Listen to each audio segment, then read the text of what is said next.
महाभारत समस्त मानव जाति का ग्रंथ है। इससे प्रत्येक मानव को अच्छी शिक्षा और मार्ग मिल सकता है। इसमें जीवन का हर समाधान समाहित है। आज हम महाभारत के ऐसे प्रसंग के बारे में बात करेंगे जिससे हम बहुत कुछ सीख सकते हैं। बात उस समय की है जब पांचों पांडवों को वनवास हो गया था। वनवास जाने से पहले पांडवों ने भगवान श्री कृष्ण से पूछा, हे श्री कृष्ण, अभी यह द्वापर युग का अंतकाल चल रहा है। आप हमें बताएं कि आने वाले कलयुग की चलिए गति क्या और कैसी होगी।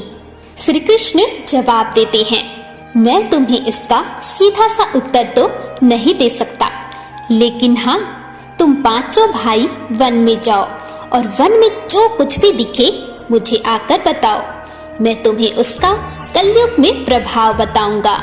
इसके बाद श्री कृष्ण के कहे अनुसार पांचों भाई अलग अलग दिशाओं में वन की ओर निकले। युधिष्ठिर भ्रमण पर थे। उन्होंने एक जगह पर देखा कि एक हाथी के 2 सूंड थे। यह देखकर युधिष्ठिर के आश्चर्य का ठिकाना नहीं रहा।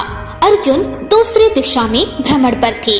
कुछ दूर जंगल में जाने पर उन्होंने देखा, उसे देखकर वह भी आश्चर्यचकित रह गए। वहां पर देखा कि कोई पक्षी है जिसके पंखों के ऊपर वेदों की रचनाएं की गई है और वह पक्षी मुर्दे का मांस खा रहा है। यह दृश्य देखकर अर्जुन कुछ भी समझ नहीं पाए। दोनों भाइयों की तरह भीम भी भ्रमण पर थे। उन्होंने जो देखा वह भी आश्चर्यचकित रह गए। उन्होंने देखा कि एक गाय ने एक बछड़े को जन्म दिया, लेकिन जन्म के बाद में गाय बछड़े को इतना चाट रही थी कि उसका बछड़ा लहूलुहान हो गया है। सहदेव भी भ्रमण पर थे तो उन्होंने चौथा आश्चर्य देखा। उन्होंने देखा कि 6-7 कुएं हैं जिसमें पानी है और बीच का एक कुआं खाली है। बीच का कुआं काफी गहरा होते हुए भी पानी नहीं है। घोर आश्चर्य हुआ, ऐसा कैसे हो सकता है। नकुल भी भ्रमण पर थे। उन्होंने एक आश्चर्यचकित घटना देखा कि एक पहाड़ के ऊपर से एक बड़ी सी चट्टान लुढ़कते हुए नीचे आ रही है। वे कितने ही वृक्षों से टकराकर नीचे गिरते हुए आगे बढ़ती जा रही है। विशालकाय वृक्ष भी उसे रोक न सके। इसके अलावा यह चट्टान कितनी ही अन्य चट्टानों के साथ टकराई, फिर भी वह उसे रोक नहीं सके। अंत में वह चट्टान एक अत्यंत छोटे पौधे का स्पर्श होते ही स्थिर हो गई। यह देखकर नकुल को बड़ा ही आश्चर्य हुआ। इसके बाद पांचों भाई एकत्रित हुए और शाम को भगवान श्री कृष्ण को अपने अनुभव सुनाए। सबसे पहले युधिष्ठिर ने कहा, मैंने तो पहली बार 2 सूंड वाला हाथी देखा है। यह मेरे लिए तो बहुत ही आश्चर्यजनक था। भगवान श्री कृष्ण कहते हैं, धर्मराज, अब तुम कलिकाल की सुनो। कलयुग में ऐसे लोगों का राज्य होगा जो दोनों ओर से शोषण करेंगे, बोलेंगे कुछ और करेंगे कुछ, और मन में कुछ और होगा और कर्म कुछ और।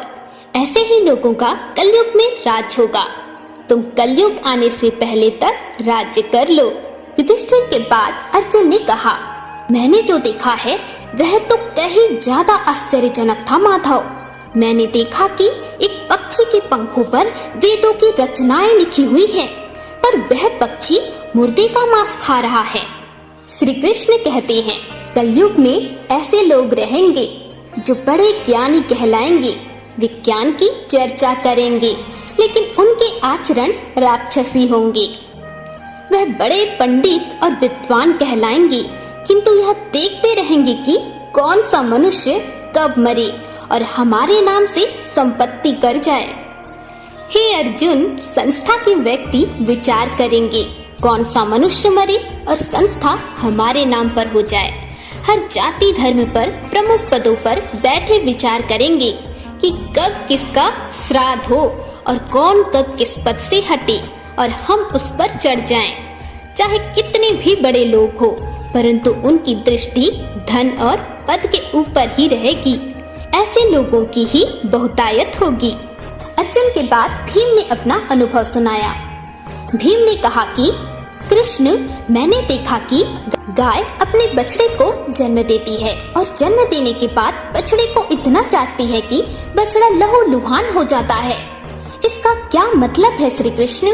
श्री कृष्ण कहते हैं कि कलयुग का मनुष्य शिशुपाल हो जाएगा। कलयुग में माताओं की बच्चों के लिए ममता इतनी बढ़ जाएगी, उन्हें उनके विकास का अवसर ही नहीं मिलेगा। मोह माया में घर बर्बाद हो जाएगा। किसी का बेटा घर छोड़कर साधु बनेगा तो हजारों व्यक्ति दर्शन करेंगे।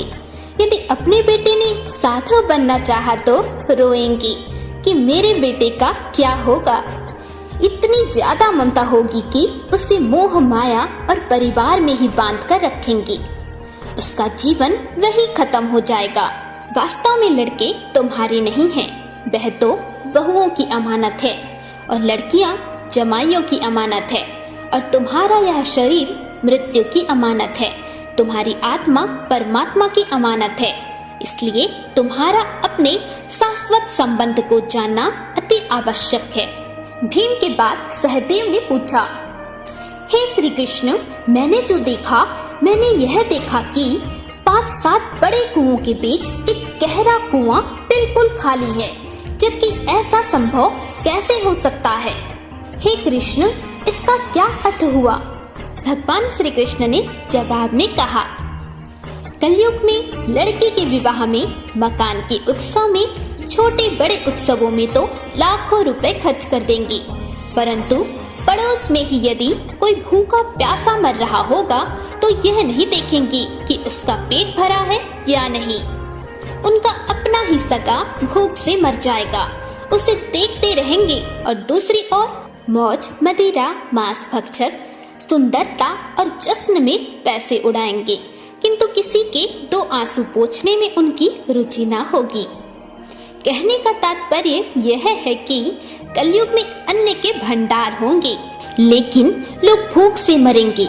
सामने बंगले में लोग ऐशो आराम से चल रहे होंगे, लेकिन पास की झोपड़ी में आदमी भूख से मर जाएगा। एक ही जगह पर असमानता अपने चरम पर होगी। सहदेव के बाद नकुल ने श्री कृष्ण को बताया कि मैंने भी एक आश्चर्य देखा है कि एक बड़ी सी चट्टान पहाड़ से लुढ़कती हुई वृक्षों के तने और चट्टाने भी उसे रोक नहीं पाए। सहदेव की बात नकुल ने श्री कृष्ण को बताया कि मैंने भी एक आश्चर्य देखा है कि एक बड़ी सी चट्टान पहाड़ से लुढ़कती हुई जा रही थी, जिसे वृक्षों के तने और चट्टाने भी रोक नहीं पाए। किंतु कृष्ण, एक छोटे से पौधे के स्पर्श से ही वह बड़ी चट्टान रुक गई। मैं समझ नहीं पाया कि कैसे हुआ ये। श्री कृष्ण ने कहा, कलयुग में मानव का मन इसी तरीके से नीचे गिरता जाएगा। उसका जीवन पतित होगा। यह पतित जीवन धन की शिलाओं से नहीं रुकेगा, ना ही सत्ता के वृक्षों से रुकेगा, किंतु हरि नाम के एक छोटे से पौधे से, हरि कीर्तन से मनुष्य जीवन रूपी पौधे का पतन होना रुक जाएगा। इसलिए हरि भजन कलयुग में मोक्ष पाने का एकमात्र उपाय है। दोस्तों, इस प्रकार भगवान श्री कृष्ण ने द्वापर युग में ही कलयुग में घटित होने वाले 5 सत्य के बारे में बता दिए थे। दोस्तों, इस प्रकार भगवान श्री कृष्ण ने कलयुग में घटित होने वाले 5 सत्यों के बारे में 5 पांडवों को बताया था। और आज हम देखते भी हैं कि यह 5 घटनाएं घटित भी हो रही हैं।